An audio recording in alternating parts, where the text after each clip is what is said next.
दोस्तों पुष्पा इम्पॉसिबल में आप लोग देख सकते हैं कि यहाँ पर जो प्रार्थना है दोस्तों, अब प्रार्थना के बारे में एक बिल्कुल ही बड़ी न्यूज़ सामने आ गई है। दरअसल दोस्तों जो यहाँ पर चिराग है और जो प्रार्थना है, उन्होंने यहाँ पर पहले से डिसाइड किया था कि पहले यहाँ पर प्रार्थना अपनी पढ़ाई पूरी करेगी, उसके बाद प्रार्थना माँ बनेगी। लेकिन दोस्तों अब यहाँ पर जब जो चिराग है वो प्रार्थना को लेकर डॉक्टर के पास जाने वाला है, तो डॉक्टर्स ने यहाँ पर प्रार्थना को सीधा सीधा जवाब दे दिया है और कह दिया है कि अब तुम यहाँ पर कभी भी जिंदगी में माँ नहीं बन सकती। दोस्तों ये बात अब यहाँ पर पूरे चोल में भी फैल चुकी है कि बेचारी पता प्रार्थना की यहाँ पर गोद कभी हरी नहीं होगी। तो दोस्तों पुष्पा भी काफी ज्यादा इमोशनल हो जाती है और प्रार्थना आकर यहाँ पर पुष्पा जी के गले लगकर काफी ज्यादा रोना शुरू कर देती है। तो पुष्पा कहती है, अरे प्रार्थना कोई बात नहीं, जहाँ खुशी होती है वहाँ थोड़ा बहुत गम भी होता है। मुझे पूरी उम्मीद है कि भगवान जी तुम लोगों की जरूर सुनेंगे और तुम लोगों की भी गोद हरी हो जाएगी। तो दोस्तों प्रार्थना कहती है कि माँ ये तो आप मुझे दिलासा दे रही हो, वैसे जब मैं डॉक्टर से मिली थी तो उन्होंने मुझे सीधा सीधा कह दिया है कि अब तुम यहाँ पर इस बारे में उम्मीद भी मत रखना। अब दोस्तों प्रार्थना अलग कमरे में चले जाती है और जो चिराग है वो तो बेचारा अलग कमरे में ही यहाँ पर अपने आप को कोस रहा होता है कि इतनी ही देर में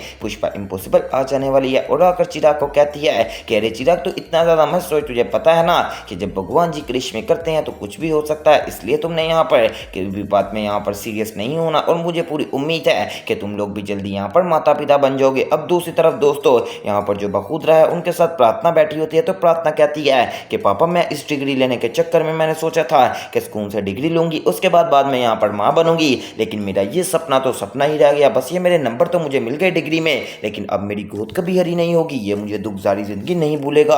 अब दोस्तों साथ ही बकूतरा कहता है, प्रार्थना बेटा इतनी जल्दी मन नहीं हारा करते, मुझे पूरी उम्मीद है कि भगवान जी तुम्हारी जरूर सुनेंगे। दूसरी तरफ दोस्तों आप लोग देख सकते हैं कि यहाँ पर जो कादामड़ी है उसने जो प्रेगनेंसी पैड पहना हुआ है दोस्तों, वो यहाँ पर कादामड़ी के पेट पर चुप चुप कर वहां पर जख्म कर दिया है, जिसकी वजह से यहाँ पर कादामड़ी के वहां से खून निकल रहा होता है। अब दोस्तों यहाँ पर कादामड़ी एक जल्दी से यहाँ पर मेडिकल ट्यूब लाती है और वो उसके ऊपर जख्म पर लगा देती है और कहती है कि एक तो ये प्रेगनेंसी पैड ने तो मेरा यहाँ पर जीना हराम कर दिया है, जल्दी से बस मेरी प्रेगनेंसी हो जाए और फिर मैं ये पैड को उतार कर फेंक दूंगी और यहाँ पर किसी को नजर भी नहीं आने दूंगी। अब दोस्तों जब यहाँ पर कादामड़ी ट्यूब वगैरह लगा ही रही थी कि अचानक से यहाँ पर बाहर दरवाजा नॉक होता है। तो कादामड़ी जैसे दरवाजा नॉक सुनती है तो वो जल्दी से भागी भागी दरवाजे की तरफ चली जाती है। अब दोस्तों यहाँ पर जैसे ही वो दरवाजा खोलती है तो सामने कोई और नहीं बल्कि पुष्पा इम्पॉसिबल खड़ी होती है। तो कादामड़ी कहती है, अरे पुष्पा आओ, किस काम से आई हो? तो दोस्तों पुष्पा कहती है, नहीं वो कादामड़ी दरअसल मैंने लड्डू बनाए थे तो मैंने सोचा कि अपनी यहाँ पर कादामड़ी के कहाँ भी लड्डू दे आऊँ, क्योंकि अब जारी सी बात है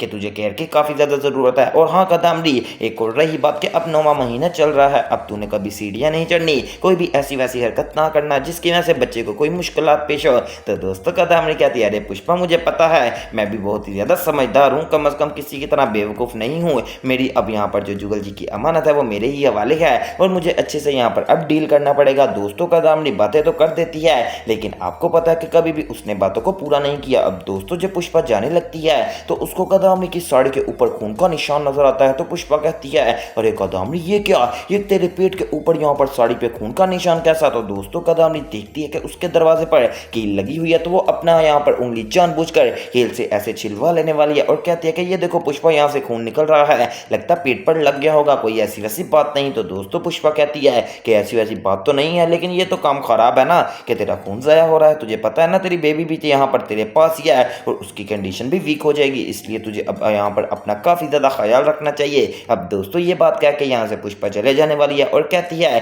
कि अपना पूरा पूरा ख्याल रखें, ये ना हो कि कई मामला काफ़ी ज़्यादा ख़राब हो जाएं। अब दोस्तों यहाँ पर यह बात कह के पुष्पा चले जाने वाली है। दूसरी तरफ आप लोग देख सकते हैं कि जो यहाँ पर दोस्तों दीप्ति है वो इसी बारे में सोच रही होती है कि आज मैं गई थी और मैंने यहाँ पर जो अश्विन है उसको किसी औरत का हाथ पकड़े हुए देखा और वो एक दूसरे को आई लव यू और आई लव यू टू भी बोल रहे थे। अब दोस्तों यहाँ पर दीप्ति ये सारा सीन देख रही होती है और यहाँ पर सोच ही रही होती है कि इतनी ही देर में दरवाजा नॉक होता है, तो जल्दी से स्वरा भागी भागी जाने वाली है और दरवाजा को यहाँ पर खोल देती है। अब दोस्तों जैसे ही दरवाजा खुला होता है तो सामने से यहाँ पर पुष्पा इम्पॉसिबल आ जाने वाली है और पुष्पा को देखकर स्वरा तो काफी ज्यादा खुश हो जाती है और उनको यहाँ पर हक कर लेती है। अब दोस्तों यहाँ पर जो पुष्पा है वो आगे बढ़ती है तो सामने खड़ी होती है दीप्ति। अब दोस्तों दीप्ति भी यहाँ पर जल्दी से जाकर पुष्पा के गले लग जाने वाली है और कहती है कि माँ मुझे माफ कर दो, मैंने बहुत ही ज्यादा गलत हरकत की है, मुझे ऐसा नहीं करना चाहिए था। तो दोस्तों पुष्पा कहती है कि अरे दीप्ति तू मेरी बेटी है, मुझे पता है कि बेटियों से गलती हो जाती है, लेकिन कोई बात नहीं, मैंने तुझे माफ कर दिया है, चल अब हमने यहाँ पर चल जाना है। तो दोस्तों दीप्ति कहती है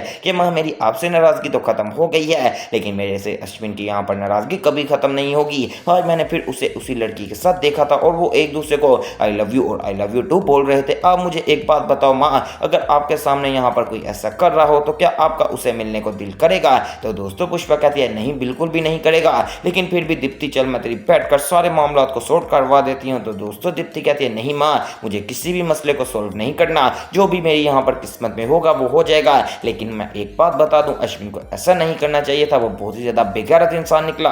मुझे नहीं लगता था कि वो किसी और लड़की के साथ होगा और मेरे साथ झूठे वादे करेगा, लेकिन उसने मेरे साथ झूठे वादे किए हैं। अब दोस्तों जब दीप्ति ये बात पुष्पा को बताती है तो पुष्पा कहती है चलो कोई बात नहीं बेटा, मुझे पूरी उम्मीद है कि वो यहाँ पर ठीक हो जाएगा और जब वो ठीक हो जाएगी ना औरत, तो फिर यहाँ पर अश्विन आकर तुम्हें सारी बात बताएगा। अब दोस्तों पुष्पा ये बात कहकर कहती है और तुम्हें मैं ये भी बताने आई थी कि जो प्रार्थना है ना उसके लिए काफी ज्यादा बैड न्यूज आई है। दरअसल यहाँ पर डॉक्टर ने जवाब दे दिया है कि वो कभी भी मां नहीं बन सकती। अब दोस्तों दीप्ति ये बात सुनकर काफी ज्यादा परेशान हो जाने वाली है और कहती है कि ये कैसे हो गया मां। तो दोस्तों पुष्पा अब सारी बात बता देती है। फिलहाल दोस्तों यहाँ पर मुझे भी लगता है कि जो प्रार्थना है उसने बहुत ही ज्यादा गलती कर ली, अपने कैरियर को आगे रखा और अपनी जिंदगी को पीछे रखा। एक तरफ उसको डिग्री तो मिल गई और वो यहाँ पर ASI भी बन जाएगी, लेकिन जो डॉक्टर ने जवाब दे दिया कि अब ये कभी मां नहीं बन पाएगी, आखिरकार क्या करेगी इसके बारे में यहाँ पर अब यहाँ पर प्रार्थना। दोस्तों क्या वो यहाँ पर ये सारी बात अब पूरे चोल में घुमाएगी और क्या यहाँ पर वो कभी औलाद बन पाएगी? मुझे वैसे यकीन तो नहीं आ रहा, क्योंकि जाहिर सी बात है कि एक डॉक्टर जो कि इतने बेवकूफ़ नहीं होते,